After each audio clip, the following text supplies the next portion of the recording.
Let's take a look at Flight Risk. Yep, Mark Wahlberg is an angry, bald, middle-aged bad guy. Probably angry because he looks like a bald, middle-aged bad guy. Y'all need a pilot? Then shifting gears to a movie that makes the world a better place. The global impact of the documentary Americans with No Address. And why you should check it out on Prime. Cameron Diaz is officially out of retirement and back in action courtesy of Jamie Foxx. Can you beat up all the dads in my school? I could beat them all up, just not at the same time. We'll talk about their new action comedy movie on Netflix and I'll pick the girl, and you got 6 weeks to turn her into the prom queen. old movies we love that technically didn't age well. Why'd you really come here, Zach? I forget. Why maybe the world needs some Freddie Prinze Jr. right about now. That and more as we take a look. Let's do it! Hey, welcome. So glad you are here. You picked a great show. I'm so excited. This is a show, Take a Look, where we talk about shows and series and movies on screens of every which size possible. And we try to talk about them the way you talk about them. And by doing so, we bring in guests to bring perspective. And I'm so excited for today's guest. Want to know why? She created Nori's Black Book. This is the Instagram account that parodies Northwest. That, of course, would be the daughter of you-know-who. And she does it quite well, to the tunes of billions of followers. And she joins us now to talk about movies. Ladies and gentlemen, Natalie Franklin. So how did that all start? Oh man, I wish I had some great story for you, but I was really just bored at work one day, and I was like, you know, it'd be really funny if, you know, Northwest had her own social media account, and she's just so fed up with the world. And so I just created it, and then it just took off, literally like overnight. Yeah, so you woke up like the next day and you had the millions? Well, not quite. I started on Tumblr when Tumblr was hot. Sure. And I posted one thing, I went to sleep and literally woke up with like 66,000 followers. Like, it was, I'm telling you, it took off like a rocket. Then I moved it to Instagram, and then the rest is history. Have Kim and Kanye said, hey, that's not cool, or keep it going? No, keep it going. Okay, good. That's what I want to hear. All right, so back in action. We want to talk about this movie. You saw it recently. I did over the weekend. I did see it. I liked it. It was family fun. It gave Incredibles. It gave Spy Kids. And I liked it. It was nice. Yeah, that's the first thing I thought. Because, hey, I remember this when it was Spy Kids. Yeah. Slightly different perspective on this one. You know, Cameron and I go way back. Oh, do you? I'm so glad that she is, in fact, back in action because I got to see her in action. In Sevilla, Spain, she made me soil my pants. Would you like to see it? Yes, please. Not the bottom side, but the upside. Take a look. We've got a lovely BMW and a driver ready to go. Cameron Diaz, what are you doing here? I thought it was going to be like a stunt person. Well, you know, we got a little bit of stunt driving to do, you and I. All right, so I'm going to jump in the car. What's my motivation? What am I shooting for here? You're just going to hold on and have a good time. It's my first time. Be gentle. Is it? Okay, perfect. I will. You know what you can do? Yeah. To get yourself up a little bit high in that seat, push up a little bit so you have a better view on look at that. Right there, so you have a better view on the dash. Okay. Yes. See?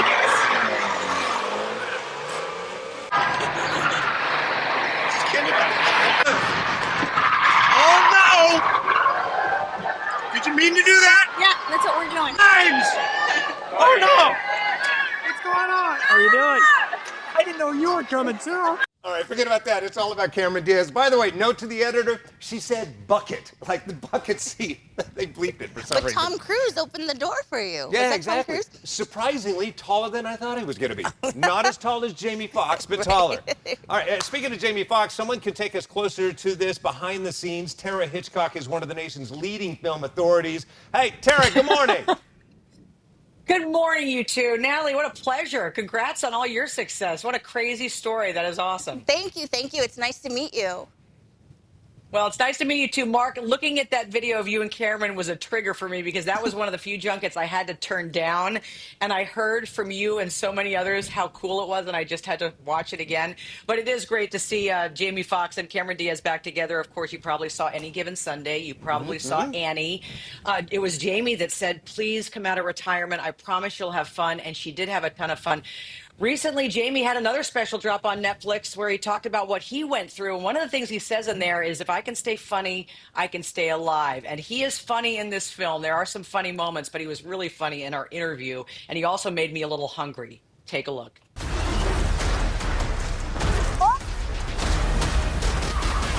Come on, get in the car. Wayne, did you see what we just saw? Did you see what we just did? I love the line, Cameron, your daughter says, did you see what we just saw? And you say, did you see what we just did? So I'm curious for each of you, what is that thing that you accomplished in your life? It doesn't have to be acting related, that you are genuinely excited for your kids to see that you did. Oh, I don't know. I mean, every time I make something that they eat, you know, I'm like, my daughter will tell you, I'm a grilled cheese savant. I know how to grill a cheese, yeah. And the kids, you know, kids can be harsh. yeah. You know, my kids, they'll be like that. I got the grilled cheese. What's your secret? Oh, you take 2 pieces of cheese, put it in the bread, right? Then I take the spray butter. Watch me. Oh. Spray butter on the top, sizzle. Yeah. While it sizzle, I'm spray buttering. Flip. But, You feel me? And if I really want to, get down with it, I grill it in a little bit of truffle and the heavy cracked salt. Oh. And I tell her, open their mouth, and I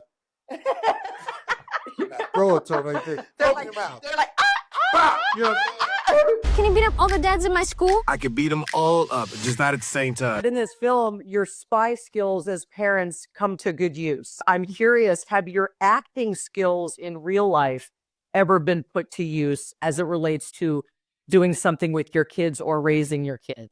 you know, my husband is always saying like, what's the matter? What's the matter? I'm like, nothing. It was like, he's like, your reaction. I thought somebody died. And I literally like, no, I saw something that excited me. And he's like, you know what I mean? So he's always like, I forget sometimes you're an actress. hilarious. How about you, Jamie? Your acting ever come in handy with your kids? Oh man, come on.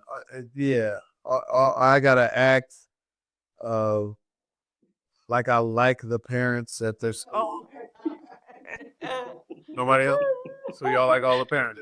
I love seeing them back together again, and I'll say what most critics are saying about this. The film works at its best because of the chemistry between those two. It really does. And I have a quick question. Yeah. Now, you talked a lot about kids and parenting. I wonder if they mentioned that they set out to make a family-friendly film because they are parents. Did they mention that at all? Well, they didn't necessarily need to mention it, but the director, Seth Gordon, who I talked with, he's the guy behind Horrible Bosses and Baywatch. He absolutely went ahead to do that because his son, he says, has never been able to see anything that he's done. In fact, the kid in this film, his character's name is Leo, was based on the director's own son, who I think is about 12 or 13. I can't remember, but he told me. But clearly it's a family film, and they're thrilled that they can, put out something that everybody can watch. But you're right, Mark. Critics have not been kind. It is, as I mentioned, a little bit ridiculous, but audiences are enjoying it, and it was the #1 film on Netflix over the weekend. Pshaw, critics. Critics, they're a clod of annoyances and grievances. That's all they are. Despite the fact that you and I are part of the nation's biggest group of film critics. You reminded me of something, Tara, and Natalie, thanks for bringing this up. That aforementioned exclusive event that I had with Cameron Diaz that started all of this, you missed that because of kids. Oh my gosh, for anybody with a blended family. So we had a 50-50 schedule with my husband's ex-wife. I have 3 stepkids, and it fell on a week during the summer that we would have had the kids, and I didn't want to go 3 weeks without seeing them, so I turned it down, only to have 2 of the 3 kids end up in a summer camp that week, so we never even saw them. And the other kid, Dylan, who's now almost 30, got grounded the whole week. And the whole time I'm watching you guys post about being in there with Tom Cruise, and I thought, oh man, that was a little bit painful. See, Dylan apologized later. This is how we do, Natalie. It's family therapy. Yeah. Sarah, I think we had a breakthrough Family here. first. We're going to call that in. We will send you a bill, and can we see you next week? Awesome. Sounds good. Tara Hicks, ladies and gentlemen, part of the Critics' Choice Awards that air in a couple of weeks. We'll get to that later. Thanks for joining us, Tara. Yeah. All right, you ready for Flight Risk? I'm ready for Flight Risk. All right, coming up next, something we've all been waiting for, at least I have, Mark Wahlberg for a moment showing his age. Yes, he's bald, he's the bad guy, and I can't wait to talk with him about it, and we will next.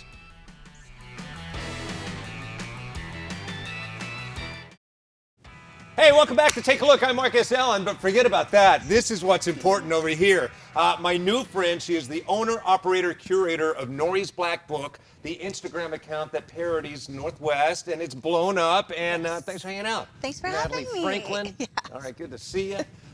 Could we get Kim or Kanye on the show? Could you work that out? I'll work on it. And their people will call our people. All right, if you had to pick one of those two, which would you want?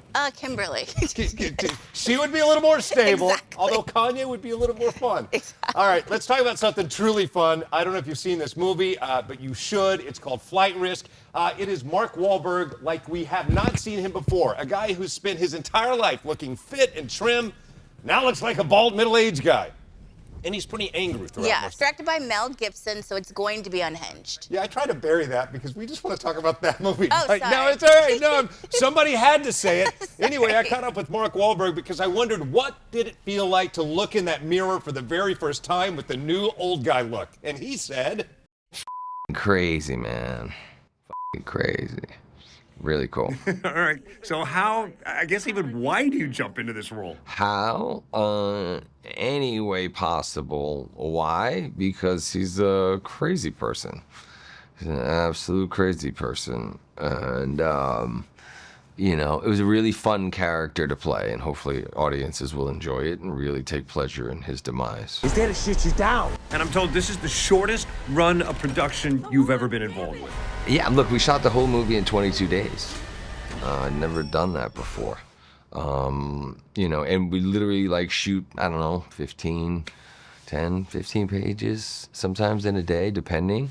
And we just kind of go around with the camera because you can only do so much. There's a couple opportunities where we had multiple cameras, but it was interesting. We got to know each other well quickly. Occupational hazard. There's a lot of things that you'll either can't look away from or can't look at. Tell me how to fly this thing.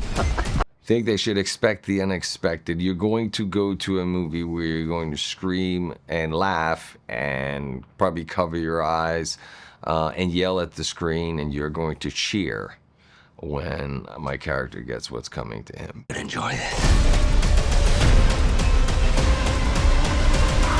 You ever see a face turn this color before? Huh?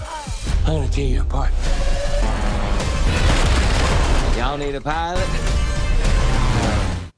I dug this movie so much. Didn't expect to, and I knew going into it, I'd read production notes, so I knew that most of the movie was shot almost the entire movie is inside that plane. That was my question. It seemed like it was like only in the airplane, and that's the only place we're going. But with that said, so inventive, and see Mark Wahlberg like you've never seen him before. You think it's going to be a hit? I do. Everyone loves a Mark Wahlberg movie. We've never seen him this kind of crazy and unattractive. Right. So it might bring in the viewers. And he brings a whole new energy you've never seen before. So Flight Risk, in theaters, see it on the biggest screen possible because the action is rock solid. All right, coming up in a moment, a movie that makes the world an infinitely better place. We've been tracking this movie for a long time. So excited that it's out there now on Prime. It is Americans with No Address, dealing with the homeless crisis in America and now the world. As we continue, we'll be right back. Hey, welcome back. Thanks for hanging out with us. The men and women all over the world that are watching courtesy of AFN in 177 different countries and territories worldwide. Thank you so much for your service. My name's Marcus Allen. Natalie, how are you? I'm good. Where do we find you on Instagram?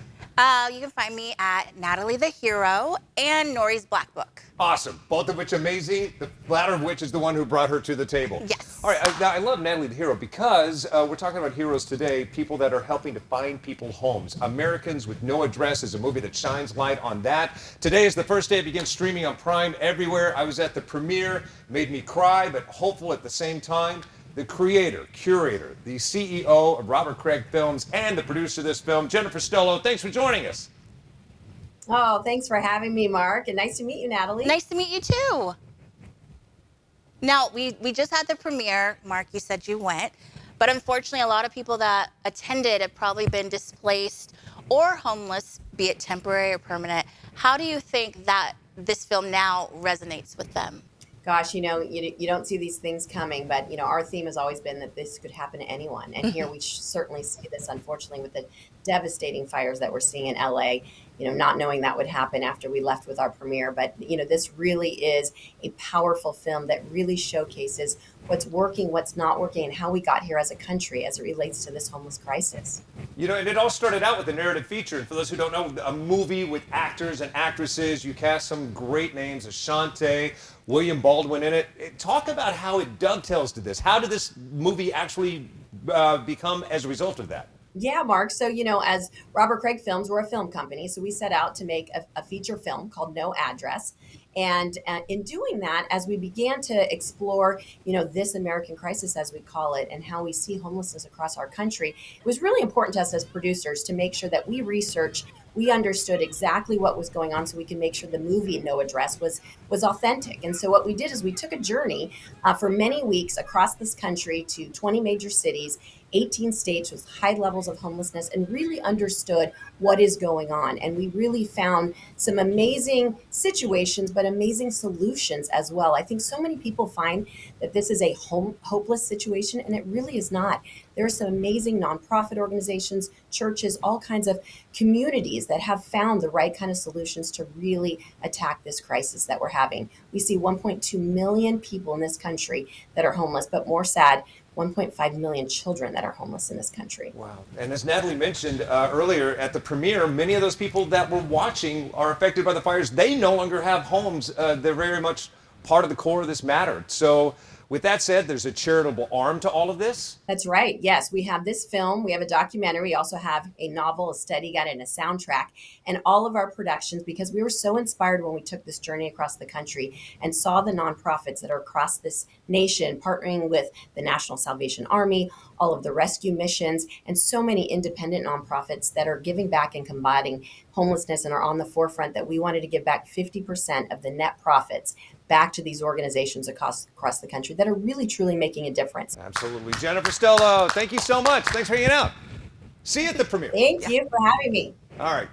Okay. It makes me feel so good to talk about a movie that makes the world a better place, right? Right, and it's so topical right now. Like she said, homelessness can happen to anybody. Absolutely. Thanks for hanging out. Speaking of making the world a better place, coming up in a moment, we're not going to. It's a new segment we're doing on the show where we talk about movies that are not aging well, but we still love them. Right. All right, seize all that. Where is Freddie Prinze Jr. now? We'll talk about that and more next.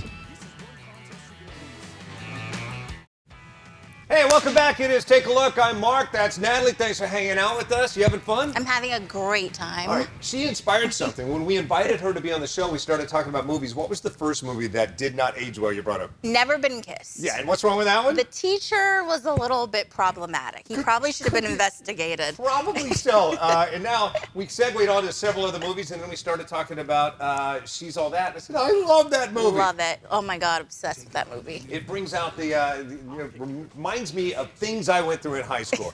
And also, by the way, in case you didn't know, that movie was inspired by Pygmalion back in the day. Bernard Shaw brought that. What about My Fair Lady? Oh, and then also that inspired that, and then inspired this. So now you got Freddie Prinze Jr. and the late Paul Walker, rest in peace. Karen Culkin, who's crushing it right now, is in this movie. Yep. Why did you love it? I loved it because it's a great teen movie. I mean, the girl's the underdog in the movie. There's hot guys in the movie. Mind you, I was in middle school when this came out, so we just loved all the guys in this movie. The aforementioned hot guys, one of which might be one of the problematic not aging well in the storyline. We'll get to that in a minute. I sat down with Freddie Prinze Jr. back when I probably had bleached tips and such. Look. How's it going? Very well. How are you? Nice to meet you. You Nice were to meet you. outstanding in this movie. Thank you. Wow. Thank you very much. And the movie knocked my socks off because, when they pitch the movie to you, you're thinking, okay, it's one of those high school movies. No one outside of high school is going to be able to enjoy it. I'll suffer through it, but quite the opposite. This movie's awesome. Yeah. Wow. Wow, man. Thank you very much. It started off with the script. I read a lot of the other teen, genre romantic comedies and things like that are starting to come out more because the horror genre is kind of falling off now. Right. And they were all really, really bad. And some of them have already come out and they didn't do so well because I don't think they focus enough on character. But the main reason why is Lee Fleming, who wrote this, writes for his audience, for the audience, and does not speak down to them. And I think that is it seems so simple, right? But it's such a common mistake with young scripts, because people are just gearing for that audience because it makes a lot of money. whereas he writes for that audience with respect and class, and it makes his characters real, and it makes his idea real. And then you hand it to the director, who completely is in sync with that, and all of a sudden, you know, you cast and you get a crew and everything, and all of a sudden you have a movie that I am so very, very proud of. And also, it's got to be refreshing for you that at no time in this movie does some guy with a hook for a hand try to hang you up like a piece of meat. That was actually, it was in the movie. I think they may have edited it out, though. There you go. Good guy, Freddie Prinze Jr. Got it. He kind of mumbled at the end. I wasn't sure what he was saying. Who cares? He's hot. Yeah, he's such a nice guy, too. And I love that he decided to take pause from the industry. He's setting his own game. He and his storyline are a problem at the end of the movie, which might cause problems, which is? Yes, so at the end of the movie, Freddie's character loses the bet, so he has to walk across the graduation stage naked. Mind you, these are children. Right. He's a teenager. He would be registered probably and locked up as a sex offender. Exactly. Kids, don't try this at home. Enjoy the movies, but please don't live by them. All right. Thank you so much for hanging out. Thank you. This was great. Nori's Black Book on Instagram, and also Natalie the Hero on Instagram. Will you come back sometime? Absolutely. Please have me back. You crushed it. Thanks for hanging out. Thank you. Next week, if you'll come back, Reese Witherspoon will be our guest, as well as Will Ferrell. You are cordially invited. That's both my invitation to you and the name of the film. We'll talk about that more next. Be kind to each other. Peace out. Bye.